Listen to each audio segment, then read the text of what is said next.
بعض لوگوں کا یہ کہنا ہوتا ہے کہ ہمیں والدین بھی نصیحت کرتے ہیں اور اسکول کالج میں ادارے میں جاتے ہیں تو وہاں اساتذہ بھی ہمیں نصیحت کرتے ہیں، بالخصوص طلباء بعض اوقات اس بات کی بڑی شکایت کرتے ہیں کہ دیکھو جی بڑا بھائی بھی ہمیں بٹھا کے دیر تک لیکچر دیتا ہے، پھر ہمیں یہ کہا جاتا ہے کہ جمعے والے دن بھی وقت پر آؤ، وہاں بھی تمہیں نصیحتیں سننی ہیں۔ نوجوانوں کی طرف سے بعض اوقات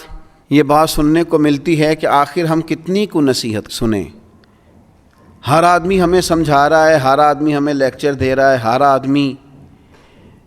ہمیں اپنے تجربات سے آگاہ کر رہا ہے، تو آخر ہم کتنا کو اس لیکچر کو سنیں، یہ بعض اوقات وسوسہ آتا ہے۔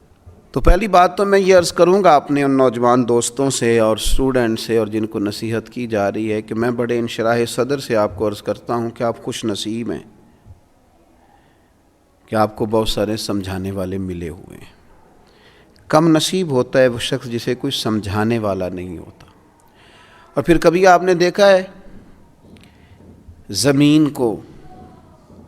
کہ اس میں ہل چلایا جاتا ہے، بیج بو دیا جاتا ہے، فصل اگاتی ہے،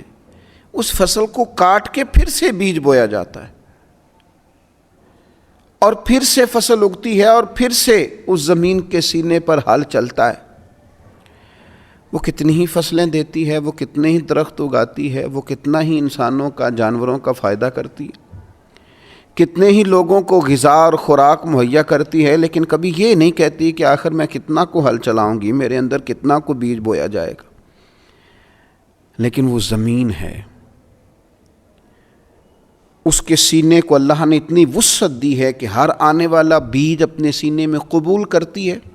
اور ہر موسم کا نیا پھل اور نئی فصل اور نئی سبزی قوم کو فراہم کرتی ہے۔ تو سینہ بڑا رکھیں۔ آپ مختلف قسم کے بیج جب اپنے سینے میں بوئیں گے اور مختلف قسم کے نیک، اچھے اور سمجھدار لوگوں کی رائے اور نصیحت آپ حاصل کریں گے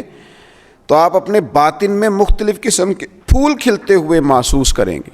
آپ کی طبیعت کے اندر مختلف قسم کی خوبصورتیاں پیدا ہوں گی۔ نبی اکرم صلی اللہ تعالیٰ علیہ وسلم نے فرمایا، مشکوٰۃ شریف میں حدیث موجود ہے، حضور فرماتے ہیں مومن کبھی خیر سننے سے سیر نہیں ہوتا،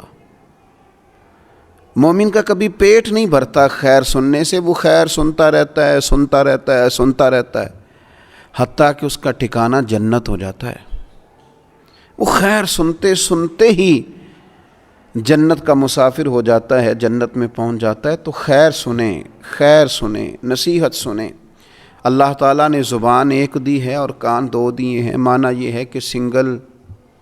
بولا جائے اور ڈبل سنا جائے۔ اچھے لوگوں کی باتیں سنیں، اور میں کہوں گا کہ دوڑ کے سنیں اور جلدی سے سنیں۔ صحیح العقیدہ اور خیر کہنے والے لوگوں کی باتوں پر توجہ سے کان دھریں